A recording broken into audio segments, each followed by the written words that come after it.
We are kicking off today with AEW as this week's Dynamite saw the return of Blood and Guts, which proved to be as violent and chaotic as fans have come to expect. Darby Allin and Jack Perry started things for their teams before the Elite took the advantage with the entry of Nick Jackson, and this would set the scene for much of the match. Mark Briscoe would be the first wrestler to show a significant amount of blood after having his face scraped against the cage, and this would just be the start of the violent use of weaponry.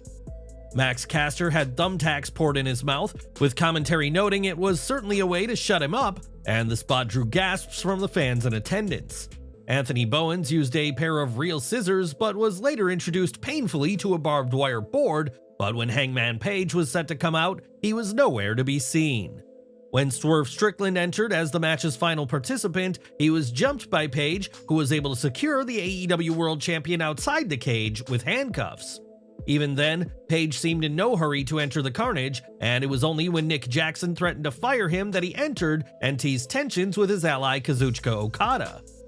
Jeff Jarrett came out and helped Swerve free his trapped hand and get into the cage, and the crowd erupted when he and Hangman started trading punches. Part of the cage was busted open and allowed some to escape and fight around the ring, and several people went through tables to add to the violence of the match. The finish would come inside the cage though, as Jack Perry was handcuffed to the wall and beaten with kendo sticks in a steel chair, but he refused to give in. It was only when Allin doused Perry in gasoline and threatened to set him ablaze if he wasn't granted a TNT title match, but Perry still remained defiant. In the end, it was Matt Jackson who agreed to the title match and forfeited the contest, giving Team AEW the much-deserved win and showing the Elite can be beaten. The fourth ever Blood and Guts match proved to be as brutal as fans had hoped and set up some stakes for Allin next month inside Wembley Stadium. But what did you think of Blood and Guts? Do you think Team AEW winning was the right call? Were there spots you were hoping to see? Give your thoughts down in the comments section.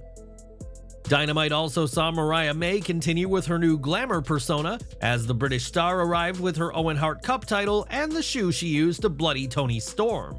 May had a new edge against local competitor Caitlin Alexis and dispatched of Alexis with the Storm Driver in an obvious message to the AEW Women's World Champion. Post-match, Mariah teased a fake appearance by Storm, only for the real Toni Storm to emerge in disguise, leading to an all-out brawl with AEW officials stepping in to separate the two. May vs. Storm is set to be one of the most anticipated matches at All In, and we'll have to see if the Glamour gets the victory of a lifetime in her home country next month. In her first match in close to a year, Britt Baker proved she'd not lost a step when she took on Hikaru Shida, and in the closing moments, Shida opted to not use a kendo stick. This gave Baker the chance to capitalize as she locked Shida in a submission and secured her first win in a very long time, but had little time to celebrate. After the match, TBS and New Japan Strong Women's Champ Mercedes Moné was out and teased facing Baker at All In, only to decline the offer instead. Just as the tension reached its peak, top wrestling star Kamille made a surprise appearance, attacking Baker from behind, and the segment ended with Moné and Kamille standing tall. Camille's debut on AEW TV has been a long time coming, as she signed a contract back in February, but the former NWA Women's World Champion had been kept on the sidelines. Kamille opted to sign with AEW despite interest from WWE, and Fightful Select reports that plans for her debut were kept very quiet backstage. It was also confirmed that she has been under contract and receiving payments since February, and that contract talks began after she was seen backstage at Dynamite in January. Now it appears Kamille will serve as an enforcer for Mercedes Moné going forward, and do you think this is the right role for her? Let us know below. Yesterday, we reported on some comments by WWE Hall of Famer Rikishi, who has hardly been a fan of WWE's handling of his son Jey Uso in recent weeks. After Jey teased being interested in Rhea Ripley, Rikishi questioned if WWE was wanting to break up his marriage, and critiqued an apparent lack of creative direction for Jey. These comments spawned a backlash from fans, as many argued that Rikishi should realize that any romantic interest between Jey and Rhea would just be for show. With that said, former WWE personality Jonathan Coachman said that to real-life spouses, these romantic angles can seem very real, and agreed that Jey isn't being booked well. After more backlash around Rikishi's comment, the Hall of Famer has since deleted the episode of his podcast in question, with the track being removed from platforms including Spotify. While Rikishi has deleted the episode in question, he took to Twitter to say that fans should speak your mind and have a set, along with the hashtag #ManUp. Given what we saw on this week's Raw with Dominic, it seems the Rhea J angle has already been dropped, as Mommy is back with Mysterio, as they made clear to Liv Morgan. But what do you think of all this? Was Rikishi right with his comments, or is suggesting Jay's marriage is being sabotaged by WWE a step too far? Let us know down in the comments. 1 week after his nearly hour-long war with Will Ospreay, MJF was on Dynamite to celebrate his international title win, but had another piece of hardware with him. As the Nashville crowd chanted "Shut the up," MJF said he defeated Ospreay quickly and credited pro wrestling journalists who praised his performance in the match. MJF encouraged Ospreay to take a long walk off a short pier before adding a disgusting comment about Will's recently deceased grandmother, who MJF called a skank.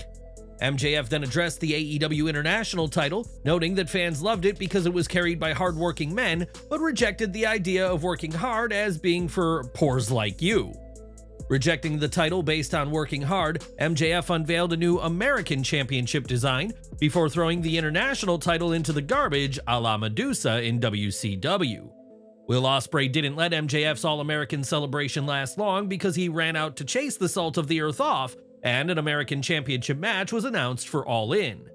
There is some irony to this, as after he won the IWGP US Championship, Ospreay edited that title to give it a UK-based redesign, but this time, the shoe is on the other foot. After their previous encounter, MJF Ospreay 2 has the chance to steal the show in Wembley, and what do you make of the new American Championship? Sound off in the comments.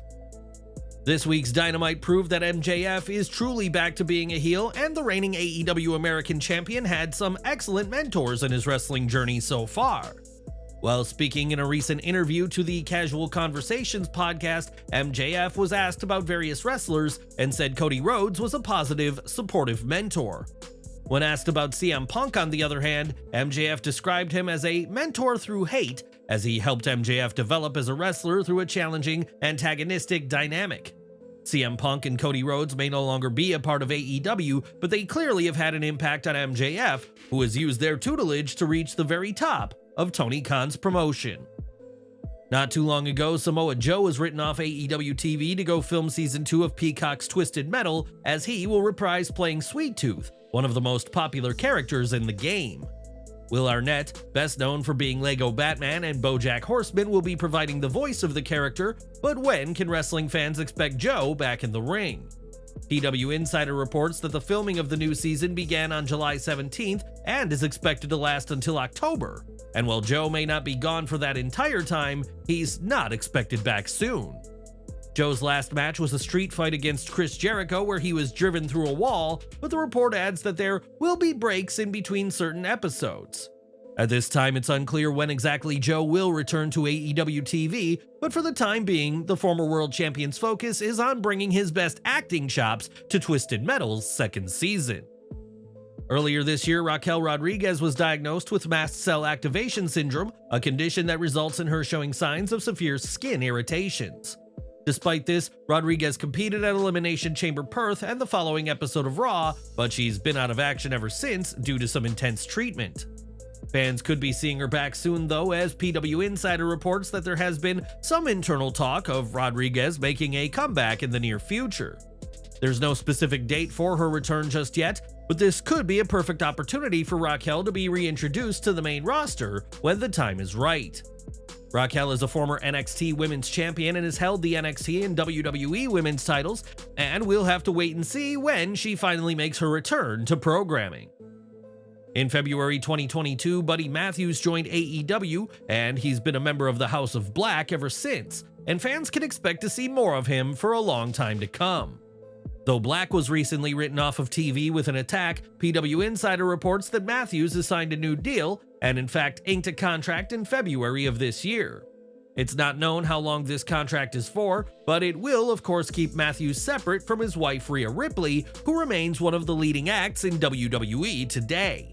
While Matthews' contract situation is relatively straightforward, the same cannot be said for Malakai Black, who joined AEW in the summer of 2021 with a high-profile angle with Cody. In July 2022, Tony Khan mentioned on Busted Open Radio that Black had nearly 5 years left on his AEW deal, which would put his expiry date somewhere in mid-2027. With that said, there is a belief in AEW that Black's contract will extend towards the end of this year, not 2027, and that there are potential options in play to renew it close to this December. 2024 and 2027 are obviously very different, and adding to the confusion, PW Insider reports that Black is under contract with AEW through 2025. Whenever Black's deal actually expires, the Dutchman has had quite the run in AEW so far, and it'll be interesting to see what decision he comes to when a new deal is on the table. Over to TNA Wrestling now, as 2024 has been a landmark year for the company, which relaunched with January's Hard to Kill and has gone from strength to strength ever since. From the collaboration between NXT and TNA to Slammiversary being the company's highest gate in a decade, this year has been huge and re-sparked interest in the promotion. As fans know, TNA was founded in 2002 by Jeff Jarrett, and on his My World podcast, Double J was asked whether he'd consider reacquiring TNA if they ever went on sale. He said, "Like anything in the wrestling business, I'm interested in that. And what are they valued at? People get into these valuations, and I don't care what it is. You can come up with all the valuations you want in the world, you gotta find a buyer, period. And then that buyer has to agree with that evaluation. Other than that, it's just great fodder, if you will. I'm not discounting tax situations and all that kind of stuff, but certainly I'd take a look at anything, and if Conrad says, let's do it, I'd say, let's do it."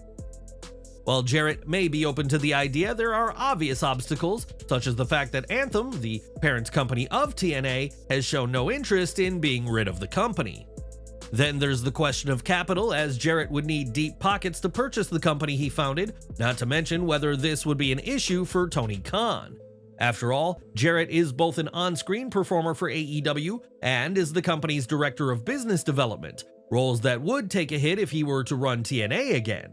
Ultimately, it's unlikely that Jeff will be taking a seat as head of TNA anytime soon, but if we've learned anything over the past year or so, it's to never say never in wrestling. But what do you make of TNA's revival in 2024 so far? Could Jarrett one day return to running the company? Let us know what you think in the comments. Like we said, a key part of TNA's refound popularity in 2024 has been the partnership with NXT, which has seen some of TNA's top names appear for the Gold brand. Jordan Grace, Joe Hendry, Frankie Kazarian, Ash by Elegance, and the Rascals have all appeared in NXT, but what do those in TNA make of the partnership?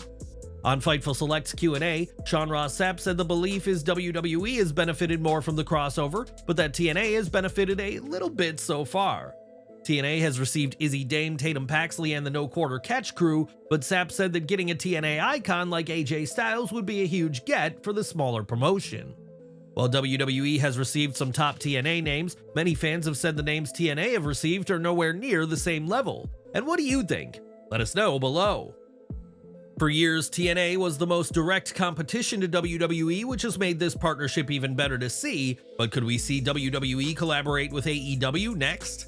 On The Rich Eisen Show, Tony Khan was asked if such a situation would be possible, and shared that he was all for WWE and his company working together to benefit the fans. He said, "I would love if that were possible. I don't know that it is, but it would be great if it was possible for the fans. I think that would be wonderful. However, there are a lot of challenging business aspects in the world of pro wrestling that I think would make that a very challenging thing to do." Khan may love the idea, but that love hasn't stopped him making some choice comments about WWE over the years, or as he's called the promotion, the Harvey Weinstein of wrestling. In October of last year, Khan said that those who run NXT, namely Triple H and Shawn Michaels, were a couple of bald assholes before NXT beat Dynamite handily in the Tuesday Night War.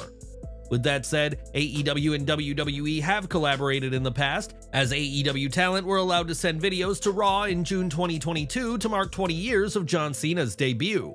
Should AEW and WWE work together like NXT and TNA? Or are things better with the two companies as fierce enemies? Sound off in the comments section. More from AEW, as it was one comment about Real Glass at Allin 2023 that would forever change the trajectory of Jack Perry, who is the current AEW TNT champion. Despite being part of the backstage fight inside Wembley, Perry has been brought back to AEW and is not only on TV, but is one of the most important stars in the company. When Darby Allin sat down with Sports Illustrated, he said that Perry's work right now reflects the real him, saying he is just as much an idiot and entitled in real life as he is on screen. Allin went even further, saying that Perry has been rewarded for bad behavior and that he doesn't care for him, and it's understandable to see where Allin is coming from. Had Perry not had that off-the-cuff line last August and fight with CM Punk, it's entirely possible he'd just be on the AEW roster as opposed to one of the company's most featured stars. As we saw on Dynamite, Perry's return to Wembley will see him face Darby Allin, and do you agree that Jack is being rewarded for his bad behavior? Let us know down below. At Money in the Bank, Damian Priest retained the World Heavyweight Championship, but to the eyes of many fans, it should be Seth Rollins holding that title right now. After all, it was during a pinfall by Rollins that Priest didn't kick out, but as this wasn't the planned finish, the referee refused to acknowledge the botched pin and the match continued. This was hardly a good look for Priest, and was even addressed by Triple H on the post-show, who said that sometimes accidents happen in wrestling.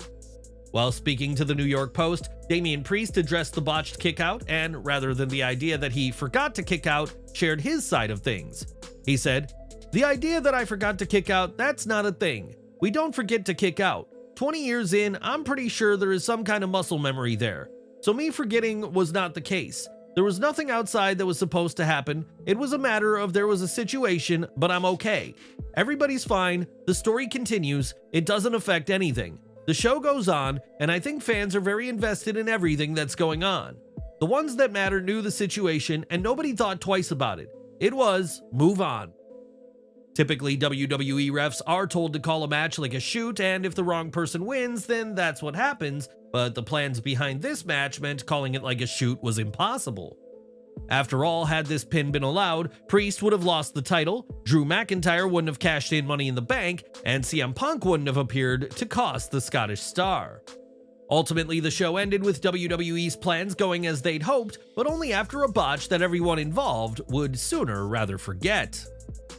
Later today, WWE will kick off its first tour of Japan in 5 years with shows in Tokyo and Osaka, but not everyone is making the trip to Asia. Fightful Select reports that talent not being booked for the tour are being granted an extended break before SummerSlam weekend in Cleveland next week. Names confirmed for the tour include Cody Rhodes, AJ Styles, Shinsuke Nakamura, Bianca Belair, Jade Cargill, Damage Control, Gunther, LA Knight, and many others. Miko Satomura will also compete for the first time in over a year as part of this tour. And what do you make of the talent at home getting an extra long break? Let us know in the comments. On this week's Raw, Ilja Dragunov was ruled unable to compete after a spear from Braun Breaker resulted in his head hitting the side of the ring, and we now have an update.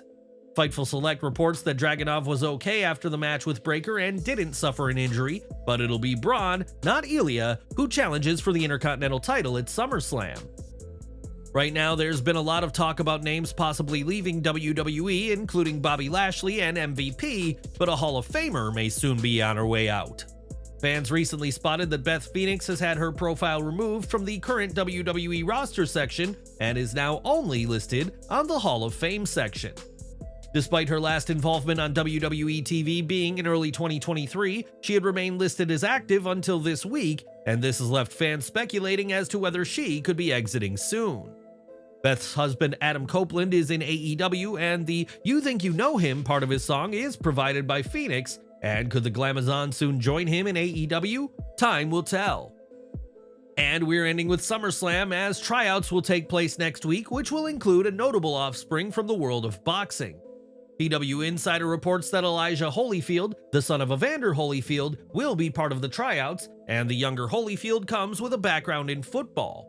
Elijah played in the NFL and at the University of Georgia, and this athletic background and his natural pedigree could result in a WWE contract after next week's tryouts.